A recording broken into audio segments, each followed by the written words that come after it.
Welcome to the Best 5-Minute Wine Podcast. I'm your host, Forrest Kelly. From the seed to the glass, wine has a past.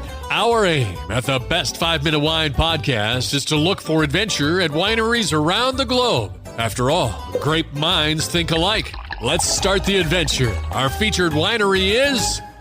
We continue our conversation with Katherine, Marketing Director of Black Mesa Winery. The Black Mesa is a mesa in Colorado, New Mexico, and Oklahoma. It's been known as a geological wonder of North America. With that award comes a lot of responsibility in the name Black Mesa Winery. Let's get into some of the wines that you produce. I used to work in Napa for many years, and you never worked at a winery where they had so many options.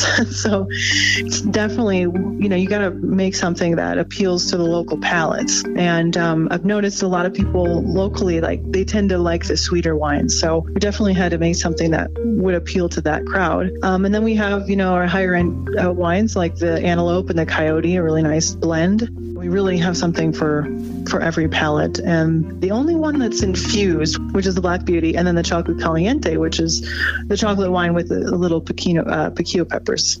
It's just subtle, but it's nice. Never thought I'd be into the sweet wines, but actually sometimes we'll enjoy that for dessert.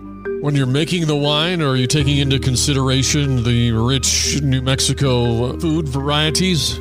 Well, New Mexican food is sort of a blend between the Native American food and Mexican food is the best way I can describe it. Obviously, the red and green chili are big here, and everyone's got their own recipe for that. So if you went to one restaurant, it's going to have a different red and green, and the spice level is going to be different than the restaurant down the street. So our wines are definitely made for that sort of pairing. They're not real heavy either. So some of the Napa Cabs can run up 16%, and ours are really right in between 12 and 13%. Just because when they're lower in alcohol and because of the area, they're going to be a little bit higher in acid, so they're going to be very food friendly.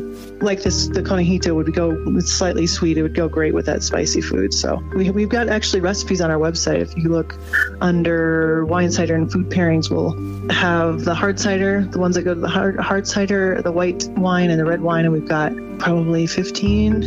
And it's working with that same chef that we use with our virtual tastings as well. So she participates in that. You're not cooking food on the property, right? We don't, but the chef that I've been talking about, she makes Merlot popsicles. So we have those in our freezer, and then we also have this crostini box. She makes these homemade crostinis and then blends them with the local feta cheese and pistachios, actually local pistachios from Heart of the Desert, and local honey. So it's this really nice pairing with one of our whites. So when they get the crostini box, they get a half glass of a white wine of their choice. But then other than that, we just have snacks. I mean, we try to stay local, and we get local beef jerky and chips and just something to nosh on while you're tasting. Since you have such a large variety of wine and cider selections, I know it's going to be tough, but can you narrow it down to some favorites?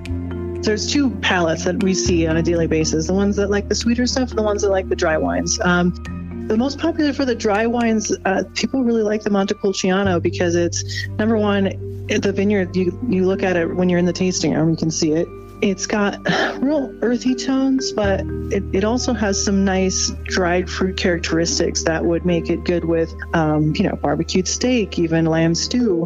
And then the other most popular on the sweet side would be the Black Beauty, which is that chocolate wine I mentioned. And really people either drink it as an aperitif before dinner, or they actually have that as dessert. We actually have a chocolate company that we work with in Santa Fe named Cacao, and they produce a chocolate sauce out of that Black Beauty wine. So they reduce it down so much that it's just the chocolate and then the Cabernet that's in it.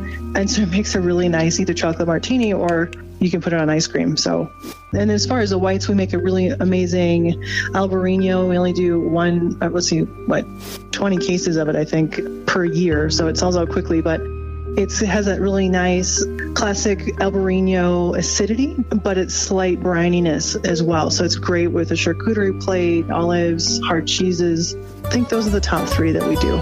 Thank you for listening. I'm Forrest Kelly.